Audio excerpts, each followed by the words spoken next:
This is a reading of Romans 9, 1 through 29. It is read from the New International Version of the Scriptures, but with the true names of Yahuwah as our living creator of this world, and his title, Alua, not God, and his son's true name, Yahusha Hamashiach, not JC or the Messiah. This is read in the true Abrith names. The rest of this is from the NIV, supplementing any pagan cursed words. Rumaym 9, 1 to 29. I speak the truth in Mashiach. I am not lying. My conscience confirms it in the Ruach HaKodesh, being the HS that you know of, the Spirit. I have great sorrow and unceasing anguish in my heart, for I could want that I myself were cursed and cut off from Mashiach for the sake of my Aki, my brothers, those of my own race, the people of Yasharal. Yasharal being the true name of the state of Israel. Theirs is the adoption as sons, theirs the divine esteem, the covenants, the receiving of the law, the temple worship, and the promises. Theirs are the patriarchs, and from them is traced the human ancestry of Mashiach, who is Alua over all, forever praised. So be it. Akan. It is not as though Alua's word had failed, for not all who are descended from Yasharal are Yasharal, not because they are his descendants. Are they all Abraham's children? On the contrary, it is through Isaac, Yatshak, that your offspring will be reckoned.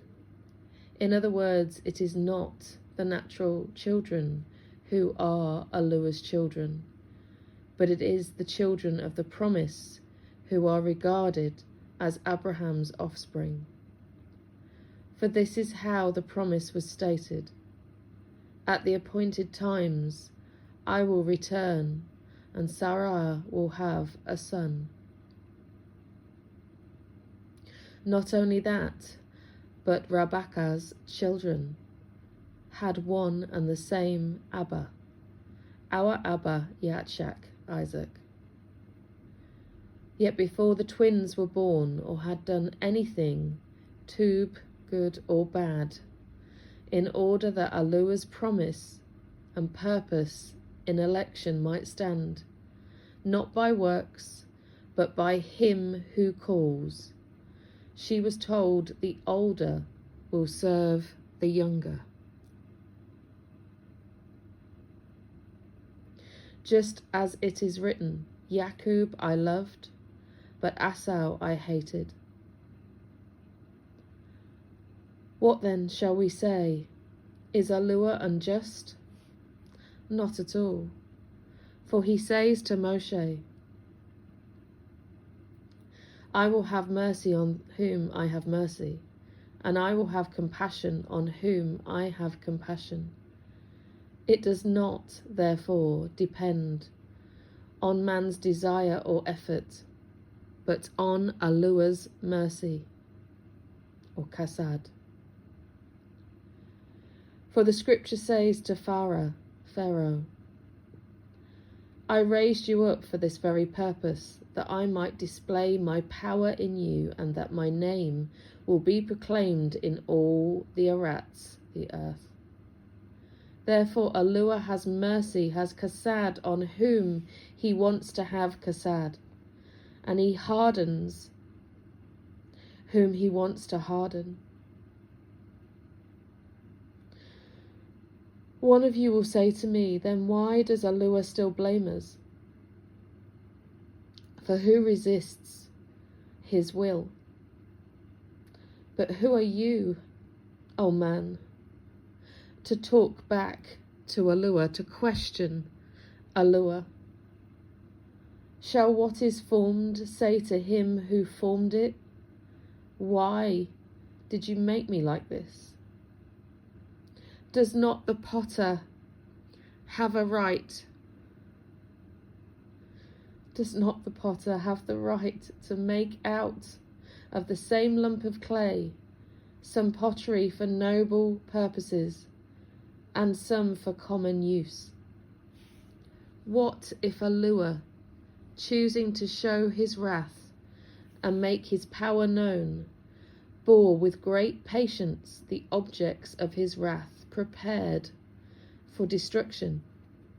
What if he did this to make the riches of his esteem known to the objects of his kasad, his mercy, whom he prepared in advance for esteem, even us whom he also called, not only from the Yehudi, the Jews, but also from the Gentiles, the non-believers? As he says in Hosea, Husha. The Hebrew term for Hosea is Husha, meaning salvation. I will call them my people, who are not my people, and I will call her my loved one, who is not my loved one. And it will happen that in the very place where it was said to them, you are not my people, they will be called sons of the living Alua.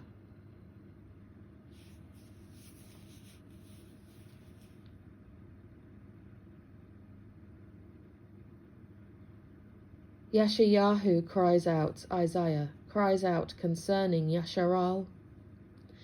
Though the number of the Yashralites be like the sand by the sea, only the remnant will be saved. For Yahuwah will carry out his sentence on the Arats with speed and finality. It is just as Yeshayahu said previously. Unless Yahuwah Almighty had left us descendants, we would have become like Sodom. We would have become like Gomorrah.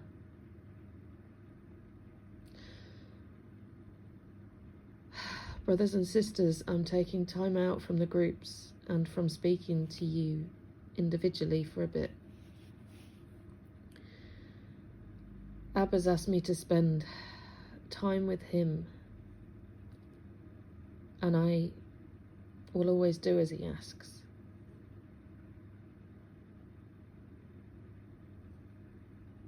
I hope to speak to you guys soon, and I hope your deliverance and your journey goes well. Shalom.